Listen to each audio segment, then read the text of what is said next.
Last week I made a video about Congresswoman Nancy Mace and the resolution that she announced she was going to introduce to ban trans people from using the bathroom associated with their preferred, or as I like to say, their correct gender. And this was all done in response to the incoming first ever openly trans member of Congress, Sarah McBride from Delaware, who will be joining Congress when she takes office in January. And Nancy Mace has all but said that the reason she is making this an issue now is just to give a middle finger to Sarah McBride and to make this incoming member of Congress as unwelcome and uncomfortable as possible. And she's been backed up by who else? Marjorie Taylor Greene, and also House Speaker Mike Johnson, who has confirmed that, yes, the public bathrooms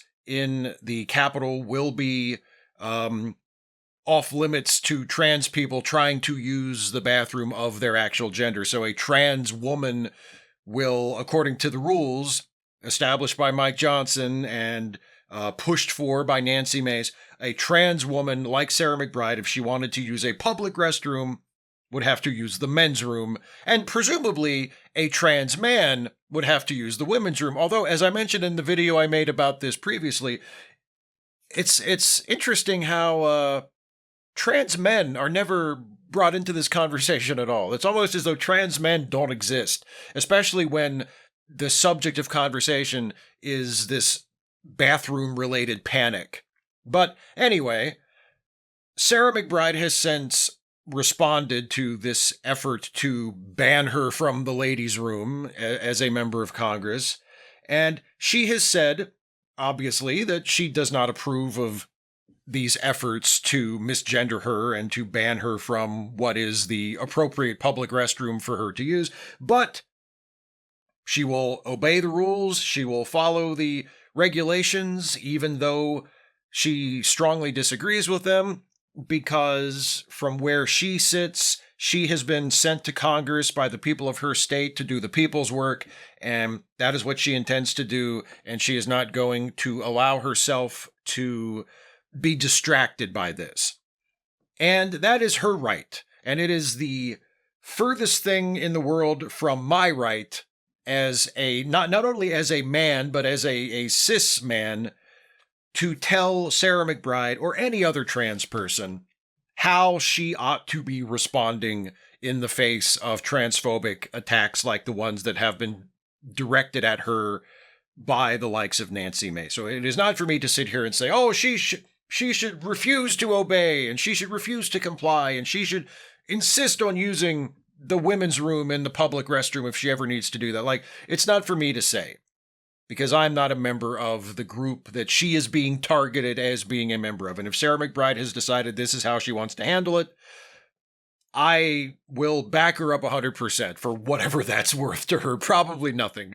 But having said that, I also believe that in general, as a rule, not necessarily applying to every individual that is affected by this, but as a rule, I think the kind of intolerance and bigotry and persecution that is being pushed by Nancy Mace and others who agree with her and support her in this cannot be answered through reluctant compliance. I feel like trans people as a whole, and also, very importantly, us cis people who aspire to be allies to trans people, we have to back them up and say, as a group, this is not okay with us, and we are not going to abide by this. And there will be instances where a trans woman who is quote-unquote not supposed to use the ladies' room will use it the fuck anyway, and if there are cis women in that bathroom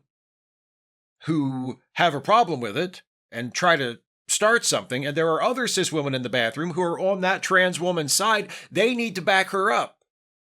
Just as the same thing would happen if there was a trans man in a men's room and something like this happened. If you're someone who thinks of yourself as a trans ally and you see a trans person being hassled in the bathroom, it's your job to step up alongside that trans person and to let the people who are giving them shit know that they're not going to be able to get away with it, that they're not going to be able to bully that trans person as long as you're around, that you are going to stick up for the trans person and you are going to have their back.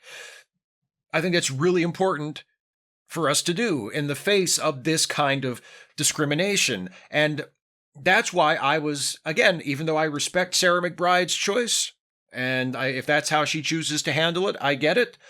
But I was very gratified to see this from last week, from Thursday, actually, the day after the Trans Day of Remembrance, that took place at an internet, like a tech conference about the future of the internet in Georgetown in Washington, D.C., that included Nancy Mace and also Democratic member of Congress Ro Khanna.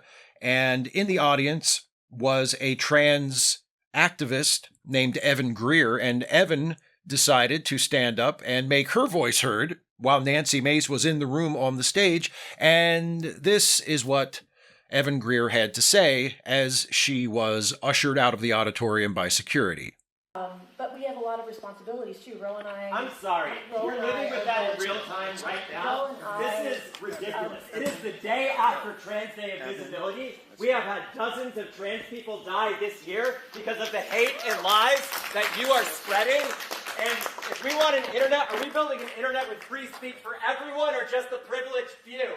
Are you going to stand up for the lives of trans people, black and brown people? Are we fighting for justice or are we fighting for big tech?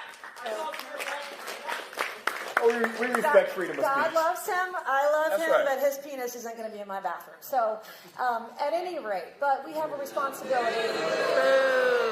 And of course, I had to include that little bit at the end where Nancy Mace misgenders Evan Greer and makes some kind of crass remark about her genitals, because I felt like, just in case the point hasn't been made already, that you could do with a reminder that Nancy Mace truly is a vile bigot.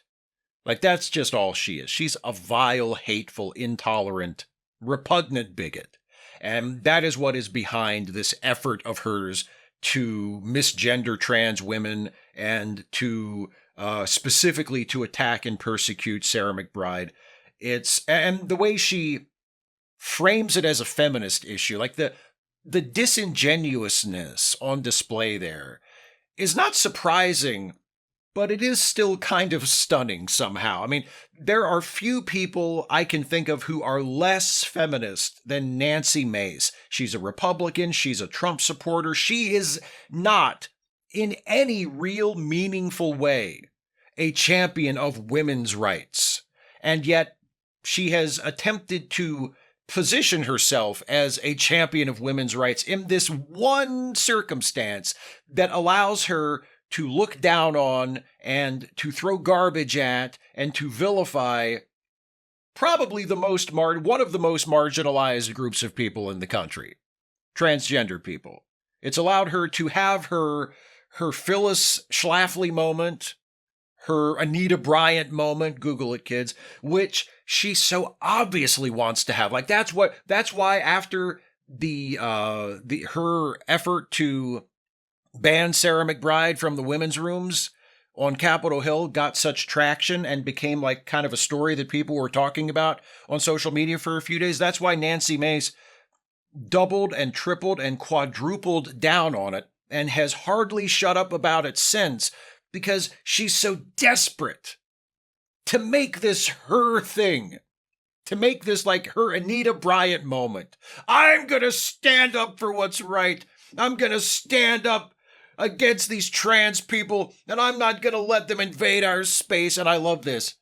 I'm not going to let them replace us. She's actually said that a few times. And if that sounds familiar, it should, because that's exactly how white supremacists talk about people of color and talk about Jews.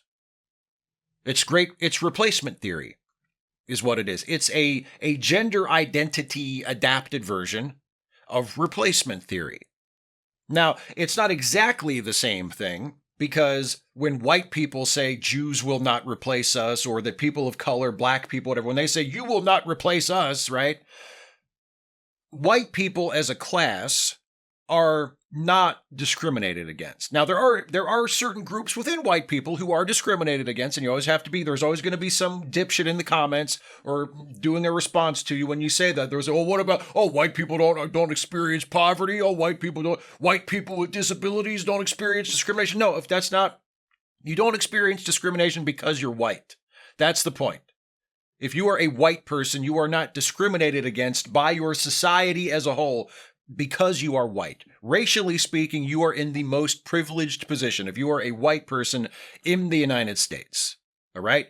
That's the point. So when a white person says about a person of color or a person of an ethnicity that they do not consider white, you will not replace us, they are speaking from a position of absolute privilege. Whereas when a woman, a cis woman, specifically like Nancy Mace, says to trans women, you won't replace us, you're not going to replace us, women are a discriminated against class. Like women, all women, cis women, trans women, women of all races, of all ethnicities, women do experience discrimination and inequality because they are women. So it's not quite the same thing as a white person, especially a white man, saying you will not replace us to a person of color. But it's the same kind of thing, because even though cis women do experience discrimination as a result of being women, which is unjust and unfair and inexcusable and should not be tolerated, but just because they experience that discrimination, that does not mean that trans women are either trying to replace them or anywhere close to replacing them. Trans people, all trans people, regardless of what specific gender they identify as, all trans people are a minuscule sliver of the population. There really are not that many trans people compared to how many people there are overall. So the idea, just the sheer numbers don't add up. The idea that a cis woman like Nancy Mace would seriously expect people to believe that she is taking some kind of principled stand to protect cis women from being replaced by trans women or driven out of their spaces by trans women is absurd. Like, even if that's what trans women wanted to do, which it's not, but even if that's something that all the trans women in the country got together and had a big meeting and said, let's drive out the cis women from the bathrooms, the numbers just don't exist. It's never going to happen. And that's not what trans people want to do. Trans people do not want to push cis people out of any place. They just want to have their own space. They just want to be able to exist openly as who they are in the world, the same way us cis folk do and take for granted. So back to the point I was making earlier. If you are a cis person and you want to be an ally to trans people, when a trans person puts their feet down and insists on holding their space and existing in the world as who they are, as they have every right to do and should have every right to do, we as cis people need to be willing to help them hold that space. They have the right to take up space in the world. That's what this is really about. And it's our job to help trans people, in this case, take their space and hold it. That's our job, to help them hold it. And it's even our job in the bathroom, as counterintuitive as that seems.